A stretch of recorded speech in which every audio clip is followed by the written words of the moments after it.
guys, without wasting any time, let's directly begin with the topic necrosis. तो necrosis का मतलब होता है जब एक सेल बहुत ज़्यादा सिवियरली इंजर्ड हो जाता है और उसमें कुछ मॉर्फोलॉजिकल चेंजेस हमको देखने को मिलता है और अल्टीमेटली सेल की डेथ हो जाती है। तो उन प्रोसेस को ही अपन कहते हैं नेक्रोसिस। नेक्रोसिस होने के बाद जो डेड सेल होता है वो कुछ हाइड्रोलाइटिक एंजाइम सिक्रीट करता है जिसके कारण टिश्यू का डिग्रेडेशन हो जाता है। और सबसे इम्पॉर्टेंट बात है नेक्रोसिस में अपन को इन्फ्लामेटरी रिएक्शन देखने को मिलता है जो कि एपोप्टोसिस में एब्सेंट होता है। अब नेक्रोसिस के बहुत सारे कॉजेज होते हैं जैसे कि हाइपोक्सिया हो गया, केमिकल और फिजिकल एजेंट्स के कारण हो सकता है, माइक्रोबियल एजेंट्स, इम्यूनोलॉजिक इंजरी, बहुत सारे रीजंस हो सकते हैं। तो कॉजेज के बेसिस पे और मॉर्फोलॉजिकल अपीयरेंस के बेसिस पे हमने नेक्रोसिस को 5 टाइप्स में डिवाइड किया है। इटियोलॉजी का मतलब होता है कॉजेस। सबसे पहला होता है कोएगुलेटिव नेक्रोसिस। कोएगुलेटिव नेक्रोसिस सबसे ज़्यादा कॉमन टाइप का नेक्रोसिस है और इसका कॉज होता है इरिवर्सिबल फोकल इंजरी, मतलब बहुत सीवियर इंजरी हो जाना जिसके कारण ब्लड सप्लाई किसी पर्टिकुलर सेल्स में कट डाउन हो जाती है, मतलब sudden cessation of blood flow हो जाता है। सेसेशन का मतलब स्टॉपेज हो जाती है ब्लड फ्लो की, और इस कंडीशन को अपन इशेमिक नेक्रोसिस भी कहते हैं क्योंकि इशेमिया हो जाता है नेक्रोस्ड रीजन में। तो बेसिकली कोएगुलेटिव नेक्रोसिस का कॉज होता है इशेमिक नेक्रोसिस और बहुत कम टाइम बैक्टीरियल या फिर केमिकल एजेंट्स की वजह से भी कोएगुलेटिव नेक्रोसिस हो सकता है। इसमें अफेक्टेड ऑर्गन्स कौन से होते हैं? हार्ट, किडनी, स्प्लीन और लिवर। ब्रेन में कभी भी कोएगुलेटिव नेक्रोसिस नहीं होती। अब देखते अपन ग्रॉस स्टडी। ग्रॉस स्टडी का मतलब होता है जब अपन उस अफेक्टेड ऑर्गन को नेकेड आइज से देखेंगे, मतलब मैक्रोस्कोपिक उसमें क्या चेंजेस आ रहे हैं वो देखेंगे अपन, तो उसे अपन कहते हैं ग्रॉस स्टडी। इनिशियल स्टेजेस में नेक्रोस्ड पार्ट पेल होता है, फर्म होता है, स्वेलन होता है, इसे अपन इन्फार्क्ट भी कहते हैं। और लेटर स्टेजेस में वो जाके येलोइश हो जाता है, फर्म से सॉफ्टर हो जाता है और स्वेलन से श्रंकन हो जाता है। अब अपन देखते हैं माइक्रोस्कोपिक स्टडी। माइक्रोस्कोपिक स्टडी मतलब माइक्रोस्कोप के अंदर जब अपन उसको देखेंगे तो वो कैसा अपियर होगा। तो hallmark of coagulative necrosis is conversion of normal cells into their tombstones. Hallmark का मतलब होता है एक ऐसा डिस्टिंक्टिव फीचर जो उस टाइप के नेक्रोसिस को दूसरे टाइप से डिफ्रेंशिएट कर सके। तो इस कोएगुलेटिव नेक्रोसिस का हॉलमार्क होता है, मतलब जो नॉर्मल सेल्स होते हैं ना वो टोम्बस्टोन्स की शेप अटेन कर लेता है, यही इसका हॉलमार्क है।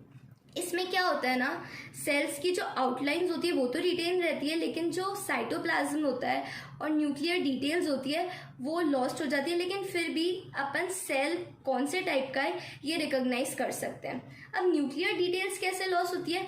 3 प्रोसेस से, पिक्नोसिस, कैरियोरेक्सिस एंड कैरियोलाइसिस। पिक्नोसिस का मतलब होता है क्रोमैटिन मटेरियल का कंडेंसेशन हो जाना।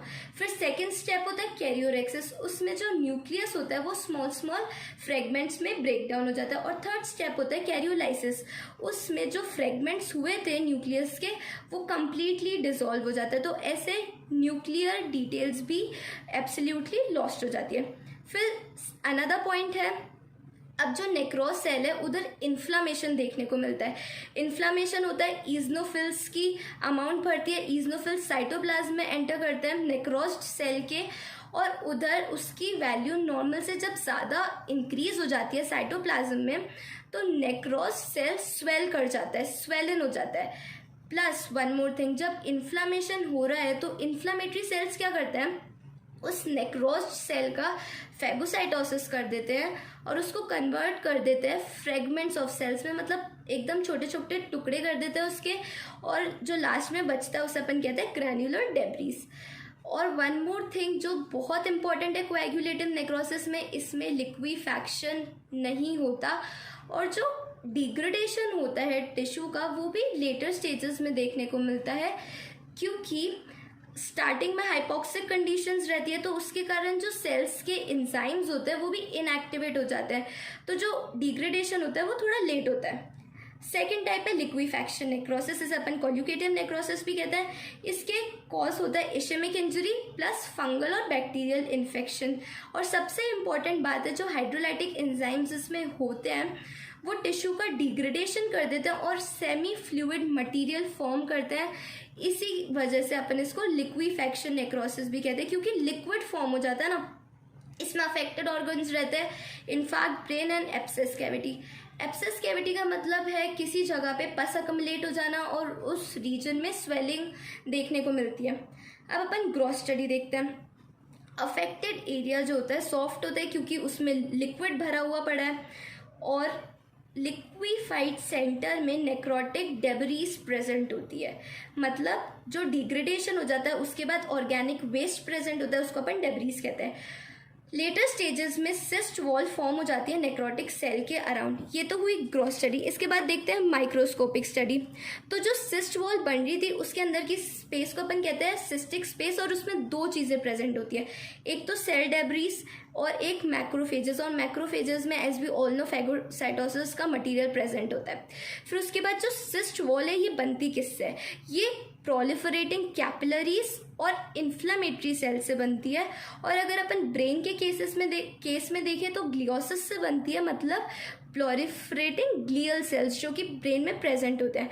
और अगर अपन एप्सिस कैविटी के केस में देखें तो कैपिलरीज और इन्फ्लामेटरी सेल्स के अलावा प्लोरिफरेटिंग मतलब डिवाइडिंग फाइब्रोब्लास्ट फॉर्म करते हैं सिस्ट की वॉल को। फाइन। फिर थर्ड है कैशियस नेक्रोसिस। कैशियस का मतलब होता है चीज लाइक।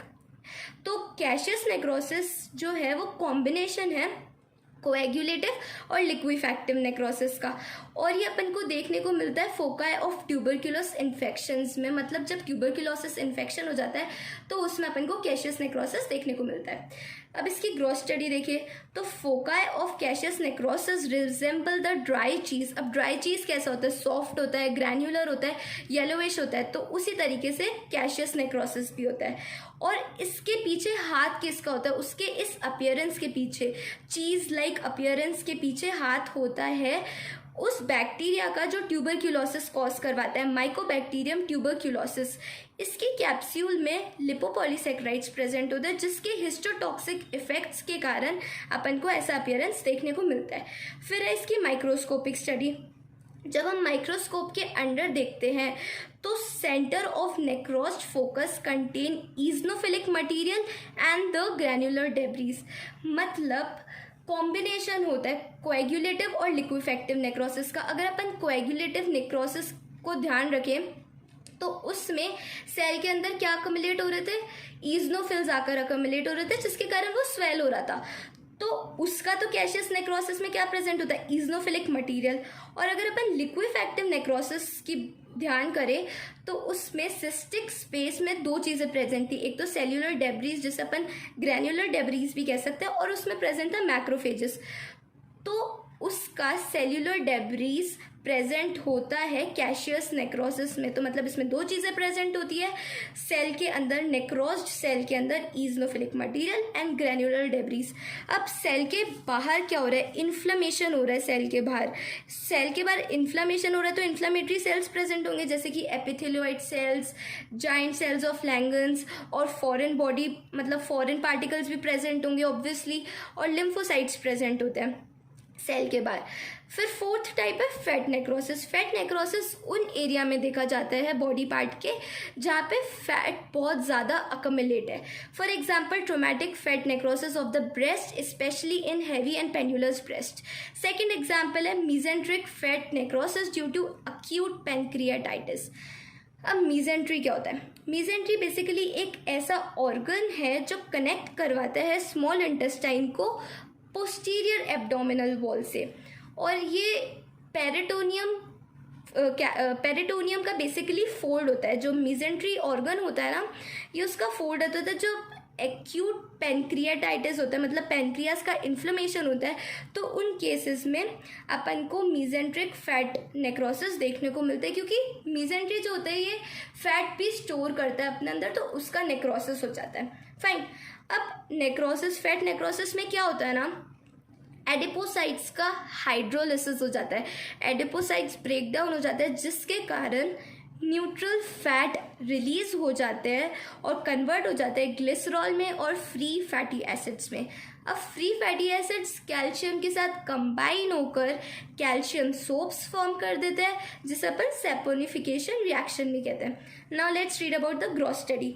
तो जब अपन उसको देखते तो वो fat necrosis yellowish white appearance दिखती है। वाइट अपीयरेंस इसलिए क्योंकि कैल्शियम सोप्स बन रहे थे, तो उसके कारण चौकी वाइट अपीयरेंस अपन को देखने को मिलती है नेक्रोस्ड ऑर्गन की। फिर उसके बाद है माइक्रोस्कोपिक स्टडी। जब हम माइक्रोस्कोप के अंदर देखते हैं तो अपन को जो इन्फ्लामेशन रिएक्शन हो रहा है सेल के सराउंडिंग एरिया में वो भी दिखता है, और जो कैल्शियम सोप्स बने हैं सेपोनिफिकेशन रिएक्शन से, उसके कारण क्लाउडी अपीयरेंस भी देखने को मिलती है। फाइन। फिर उसके बाद है फिफ्थ टाइप फिब्रिनॉइड नेक्रोसिस। इसमें क्या होता है, फिब्रिन लाइक मटेरियल का डिपोजिशन हो जाता है। फिब्रिन लाइक मटेरियल मतलब ऐसा मटेरियल जिसकी फिब्रिन की तरह स्टेनिंग प्रॉपर्टीज़ होती है। जैसे हो गया PTAH स्टेन की फिब्रिन स्टेन की तरह ही प्रॉपर्टीज़ होती है। अब इसका एग्जाम्पल्स ये किन किन केसेस में होता है। इम्यूनोलॉजिक टिश्यू इंजरी, उसमें 3 चीज़ें। इम्यून कॉम्प्लेक्स वेस्कुलाइटिस, इसमें क्या होता है, जो इम्यून कॉम्प्लेक्स है वो ब्लड वेसल्स की वॉल मतलब एंडोथीलियम पर जाकर स्टिक हो जाता है और बेसिकली ब्लड वेसल्स की वॉल का इन्फ्लेमेशन करवा देता है, तो उसमें अपन को फिब्रिनॉइड नेक्रोसिस देखने को मिलता है। Then you all know autoimmune diseases. फिर उसके बाद है आर्थर्स रिएक्शन। ये बेसिकली एक हाइपर सेंसिटिव रिएक्शन है जिसमें एंटीजन और एंटीबॉडी के जो कॉम्प्लेक्स होते हैं वो ब्लड वेसल्स पर स्टिक हो जाता है, ब्लड वेसल्स की वॉल पर। फाइन। फिर सेकंड जिसमें हमें फिब्रिनॉइड नेक्रोसिस देखने को मिलता है वो है ब्लड प्रेशर जब हाई हो जाता है, हाइपरटेंशन हो जाता है, तो आर्टेरियोल्स में भी फिब्रिनॉइड नेक्रोसिस देखने को मिलता है। और थर्ड है पेप्टिक अल्सर के केस में। ठीक है। फिर उसके बाद अपन देखते हैं इसके माइक्रोस्कोपिक स्टडी। तो fibrinoid necrosis is identified by brightly eosinophilic hyaline like deposition in vessel wall. Blood vessels की वॉल पे इजनोफिलिक और हाइलिन लाइक डिपोजिशन हो जाती है और ब्लड वेसल्स जो है वो रप्चर हो जाती है, तो उसके कारण हेमरेज देखने को भी मिलती है। थर्ड पॉइंट है necrotic focus is surrounded by nuclear debris of neutrophils. Neutrophils की डेबरीज से सराउंड हो जाता है necrotic cell. So basically this is all about necrosis, and I know it's not easy to memorize, but I will suggest you to watch the video and then you can read my notes. To get the pictures of my notes, you can refer to my Instagram page by the name Caduceus_Khyati. Link is also given in the description box. After reading the notes, you can watch the video once again and I'm sure you will memorize it. Thank you.